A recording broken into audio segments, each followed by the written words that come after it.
कह रहा है कि चाइनीज सामानों को बाइकआउट करो, चाइनीज सामान मत खरीदो। अरे भाई हमारी मजबूरी भी तो है। हम तो सोचते हैं कि चाइनीज सामान को बाइकआउट करने से भी ज़्यादा खतरनाक काम करना चाहिए। तो कैसे बताते हैं? चाइना पूरा मैन्युफैक्चरिंग हब है पूरी दुनिया का, पूरी दुनिया वहीं सामान बनाना चाहता है, पूरी दुनिया वहीं इन्वेस्टमेंट करना चाहता है, क्योंकि वहाँ सामान बनाना थोड़ा सस्ता पड़ता है। कैसे?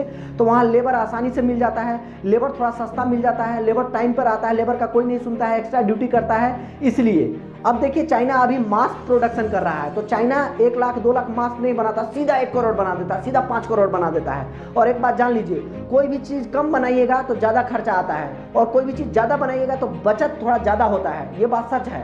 अब आपको बता दे रहे हैं, स्क्रीन पे आप देखिए ये टेम्पर ग्लास है जो मोबाइल पे आप लगाते हैं ना, टेम्पर ग्लास, ये 3 रुपये में वहाँ बनता है। और यहाँ आते आते अपने देश में आते आते इसका दाम जो हो जाता है 4.5 रुपया हो जाता है, क्योंकि चाइनीज सामान पे 31% जो है हम टैक्स लगाते हैं भारत सरकार, ठीक है। और ट्रांसपोर्टेशन खर्चा उर्चा जोड़ करके ये 4.5 रुपया में अपने देश में आ जाता है, जिसको आप मोबाइल दुकान पर जाते होंगे लगवाने तो आपको 40 रुपया 50 रुपया 80 रुपया भी ले लेता होगा। अब ये चार्जर देख रहे हैं, फास्ट चार्जर जो तुरंत धड़ाक से चार्ज कर देता है आपके मोबाइल को, ये चार्जर 45 रुपया में मिलता है। हालांकि चाइना में ये 30 रुपया में मिलता है। हेडफोन देख रहे हैं, ये ईयरफोन जो देख रहे हैं 50 रुपया में मिलता है। और ये 16 GB का जो मेमोरी कार्ड आप देख रहे हैं, ये चाइना में मात्र 20 रुपया में मिलता है। तो कैसे नहीं हमारे यहाँ के लोग जो है इन चीज़ों को खरीदेगा, क्योंकि सस्ता है, मजबूरी भी तो है। आधा से ज़्यादा जनता हमारे यहाँ गरीबी रेखा के नीचे आता है।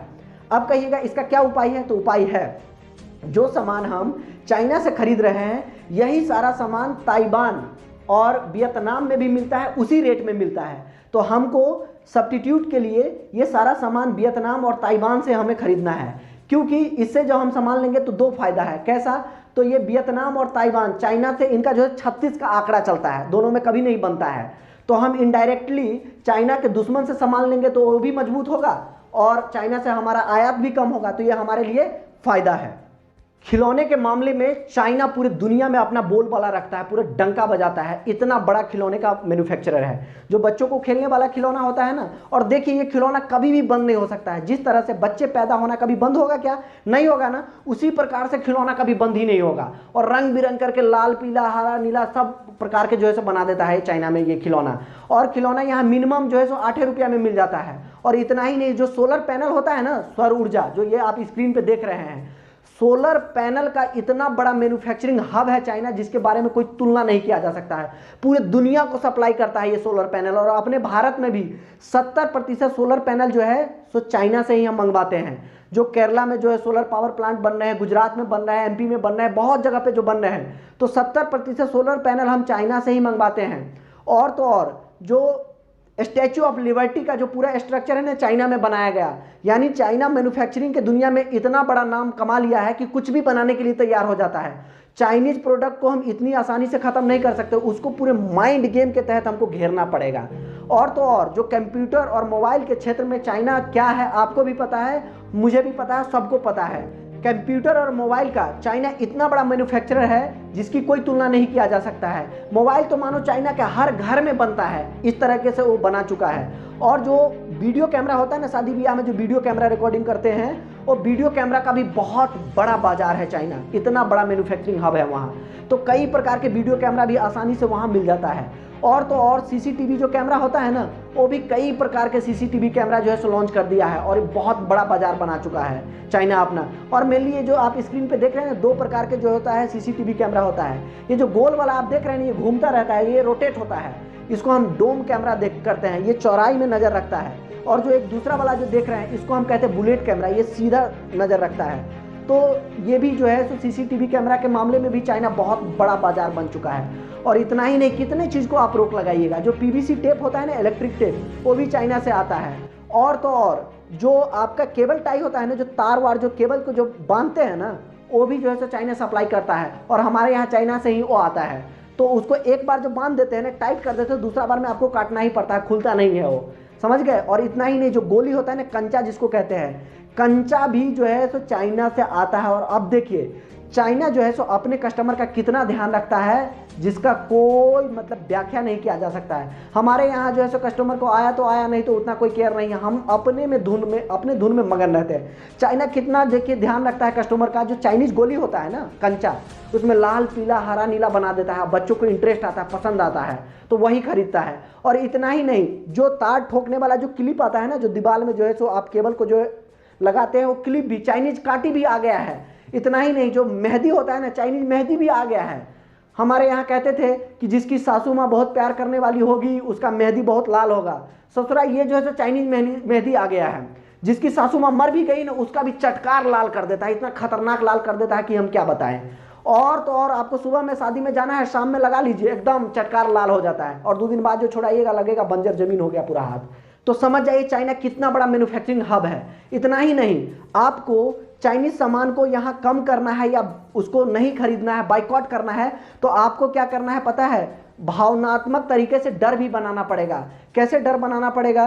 कि जो ऐसे चाइनीज मेहंदी लगाइएगा तो हाथ में कुछ कैंसर हो जाएगा, कुछ भी ऐसा फैला दीजिए, क्योंकि गलत न्यूज, आप फॉल्स न्यूज चला दीजिए। और अपने यहाँ भारत में फॉल्स न्यूज का बहुत बड़ा रिवाज है। देखे थे 2000 का नोट जब आया था मार्केट में तो कह रहा था चिप लगा हुआ है, कोई भी चोरी करेगा तो तुरंत पता लगेगा। ऐसा कोई होता है क्या? तो फॉल्स न्यूज अपने यहाँ जो है चलाया जा सकता है आसानी से, मीडिया को पैसा वैसा खिला करके सब काम हो जाता है। तो मनोवैज्ञानिक तरीके से एक डर भी बनाना पड़ेगा, तब जाकर के लोग जो है सो चाइनीज सामान खरीदने में डरेंगे। और एक बात आपको बताते हैं, चाइना अपने कस्टमर का बहुत ख्याल करता है। आप देखिए ये बहन जी साड़ी में कितनी अच्छी लग रही है, ये बनारसी साड़ी है, और बनारसी साड़ी का नाम जो है सो पूरी दुनिया में सब जानते हैं, और पूरी दुनिया को हम जो है सप्लाई भी करते हैं। लेकिन आपको बताऊं, भारत का जो बनारसी साड़ी है, हम सूडान एक देश है उसको सप्लाई किए थे, हमारा साड़ी जो है सो वहाँ फेल हो गया। लेकिन चाइना वहाँ जो है सो अपना जो है सो मार्केट बना लिया साड़ी का। कैसे तो बताते हैं। वहाँ देखिए ये बहन जी इतनी अच्छी लग रही है बनारसी साड़ी में, ये भारत की महिला है, और सूडान की महिला जो है 6 फीट की होती है, और भारत की जो महिला जो होता है मैक्सिमम हाइट जो होता है, एवरेज हाइट जो कहते हैं, एवरेज मैक्सिमम हाइट जो है सो 5.5 फीट होता है। तो 5.5 फीट के हिसाब से हमारे यहाँ बनारसी साड़ी या कोई भी साड़ी बनता है। और सूडान के लड़की को ये जो है पहनेगी तो लगेगा समियाना ओढ़ लिए, स्कर्ट टाइप हो जाएगा, नीचे से जो है इसे पाँव दिखता रहेगा। तो इस प्रकार से हमको मोनोपोली जो है सो दूसरा बनाना पड़ेगा। तो वहाँ चाइना जो है सो दिमाग लगाता है, हम जो है सो इतना केयर नहीं कर पाते हैं, लेकिन हमें केयर करना चाहिए। जैसे ये देखिए टॉर्च है, ये अपने यहाँ का टॉर्च है और ये चाइनीज टॉर्च है। हमारे यहाँ का जो टॉर्च है, पहले के ज़माना में देखते थे, पहले के क्या, हमारे ज़माने में छोटे छोटे बच्चे थे, हमारे यहाँ एक सांप को ढूंढ रहा था इसी रात में, इसी टॉर्च से ढूंढते ढूंढते जो है सो टॉर्च बुझ गया, बंद हो गया। अब पता ही नहीं वो सांप कहाँ गया, नहीं हुआ, बाद में जो है सो जलाया, देखा तो है ये नहीं है सांप। महीने में जो है 30-35 रुपया का तो बैटरी जल जाता था उसमें। अब उसी चीज़ को चाइना मार्केट बना लिया, ऐसा टॉर्च लगा दिया कि चार्जिंग भी कर दिया उसी में वो दूगो ऐसे बना दिया, प्लग लगा दिया, उसी में चार्ज कर दो। इतना ही नहीं, सामने से फॉक्सिंग वाला लगा दिया और बगल में जो है सो एकदम चौड़ा रोशनी वाला जो है सो बना दिया, तो टॉर्च में भी जो है सो दिमाग लगा दिया। और इतना ही नहीं, किस किस चीज़ को रोकिएगा, सब बहुत सारा चीज़ जो है सो चाइनीज है। चाइनीज सामान को बाइकआउट करना परमानेंट सॉल्यूशन नहीं है, थोड़ा दिमाग लगाना पड़ेगा अपने को। आप कितना चीज़ों को बाइकआउट कीजिएगा, जैसे टीवी हो गया, मोबाइल हो गया, बहुत सारा ऐसा प्रोडक्ट है, ऐसे सैकड़ों ऐसे प्रोडक्ट है जिसके बारे में लोगों को पता ही नहीं है। बहुत सारे लोगों को तो पता ही नहीं कहाँ लिखा होता है made in China, made in India, लोग उतने पढ़े लिखे भी नहीं है। तो बाइकआउट करना जो है सो सॉल्यूशन नहीं, परमानेंट सॉल्यूशन नहीं, टेम्परेरी हो सकता है लेकिन परमानेंट नहीं। अब आपको देखा, आप सोचते होंगे, बहुत सारे लोग ऐसे भी सोचते होंगे कि सरकार को ही चाहिए कि बैन कर दे। सरकार नहीं कर सकता है बैन, क्योंकि WTO के नियम के अनुसार से कोई भी सरकार दूसरे देश के प्रोडक्ट को बैन नहीं कर सकता है। ठीक है, पब्लिक चाहे तो उसको रोक सकता है, बैन कर सकता है या बाइकआउट कर सकता है। समझ गए उसको? अब देखिए यहाँ हमको दिमाग लगाना पड़ेगा। जैसे चाइनीज सामान जब हम यहाँ चाइनीज सामान जब हमारे यहाँ आता है तो चाइनीज सामान पे हम 31% टैक्स लगाते हैं। अब हम इस 31% टैक्स को 41% टैक्स बढ़ा सकते हैं, और चाइनीज प्रोडक्ट के सब्स्टिट्यूट में हम प्रोडक्ट कहाँ से लेंगे? अभी अभी हम आपको बताए थे, वियतनाम और ताइवान 2 देश है, सारा सामान मिल जाएगा उसी रेट में। तो हमें उसका जो है सो प्रोडक्ट लेना है और महज उसका जो है सो 5% टैक्स लेंगे, जिससे चाइनीज प्रोडक्ट जो है सो महंगा लगेगा हमारे जनता को हमारे देश में, और वियतनाम और ताइवान के जो प्रोडक्ट है वो सस्ता हो जाएगा। ठीक है, अब मैं आपको एक चीज़ और भी बताता हूँ, इससे आपको फ़ायदा क्या होगा। चाइना का जो है सो कोई भी प्रोडक्ट यहाँ आएगा तो उसको लगेगा कि हमें 31 के बदले 41% हमको टैक्स देना पड़ रहा है। बदले में आप ताइवान और वियतनाम के प्रोडक्ट को प्रमोट कर रहे हैं, ज़्यादा बढ़ावा दे रहे हैं, 5% उसका जो है सो टैक्स भी लगा रहे हैं, तो उसका भी जो है सो बढ़ोतरी हो रहा है। समझ गए? अब आपको क्या करना है, चाइना को हमें एक चीज़ बोलना है कि अगर चाइना को लगे कि 41% पे जो है सो उसको महंगा हो रहा है या नहीं करना चाह रहा है बिजनेस, तो हमारे यहाँ देश में ही करे, हो हमारे देश में ही कारखाना लगाएं, मैन्युफैक्चरिंग यूनिट बैठाएं और फैक्ट्री लगाएगा, कंपनी लगाएगा, तो उससे क्या होगा, हमारे देश की जीडीपी बढ़ेगा, एफडीआई भी बढ़ेगा और लोगों में को बहुत सारा रोजगार मिलेगा। अब देखिए चाइना यहाँ आएगा तो क्या होगा, यही बिल्डिंग बनाएगा, ईंटा बालू सीमेंट से बिल्डिंग सब बनाएगा, तो हमारे देश का ही वो चीज़ जो है सो जीडीपी बढ़ेगा, यहीं से खरीदेगा, सब कुछ होगा। और यहाँ के जो लोग लेबर जो काम करने जाएंगे वो उसको भी बहुत सारा चीज़ जो है सो सीखने को मिलेगा। अपने यहाँ नहीं देखते हैं कि कोई भी जो है सो लेबर कहीं भी जाता है, हेल्पर जाता है, मैकेनिक के दुकान पे जाता है, 2 साल वो जो है सो गैरेज में काम करता है, तीसरे साल उसका खुद का गैरेज हो जाता है, वो सीख जाता है। तो इससे क्या होगा, एक स्किल डेवलपमेंट भी होगा हमारे यहाँ। और आप कहेंगे कि चाइना अपने यहाँ से जो है सो लेबर बुला लेगा, तो और भी अच्छा बात है, बुला ले लेबर। अगर वो लेबर जो बुलाएगा ना तो उसमें भी तो फायदा है। देखिए जैसे पटना, दिल्ली, भोपाल या कहीं भी जो है बच्चा सब पढ़ने जाता है तो वहाँ के मकान मालिक कमा के राजा हो जाता है, एकदम राजा हो जाता है, बहुत सारा पैसा उसको मिलता है। इसी प्रकार से चाइनीज लेबर आएगा, चाइना का लोग आएगा तो यहीं रहेगा, खाएगा पिएगा रहेगा, तो रूम रेंट मिलेगा, दुकान वाले सबको फायदा होगा। समझ रहे हैं इस बात को? अब इस बात को समझने के लिए एक चीज़ मैं आपको और भी बताता हूँ, स्किल डेवलपमेंट। अब आप देख लीजिए हमारे भारत में आपको जो है सो बिल्डिंग सीखना है तो आप 2 प्रकार के काम कर सकते हैं। कैसे? आप तो आईटीआई करना होगा, या आप पढ़े लिखे नहीं हैं तो आपको क्या करना है, हेल्पर में लग जाना पड़ेगा, और हेल्पर किसी के पीछे 2 साल घूमिए तब जा करके आप बिल्डिंग करना सीखेंगे। कोई डेडिकेटेड इंडस्ट्री नहीं है, कोई डेडिकेटेड कॉलेज नहीं है कि आपको बिल्डिंग करना सिखाएगा, जबकि चाइना में नहीं, ऐसा नहीं है। चाइना में आपको पेंटिंग सीखना है तो पेंटिंग का एक कॉलेज है, आप जाइए पेंटिंग सीखिए, 1 महीना में आपको सर्टिफिकेट दे देगा।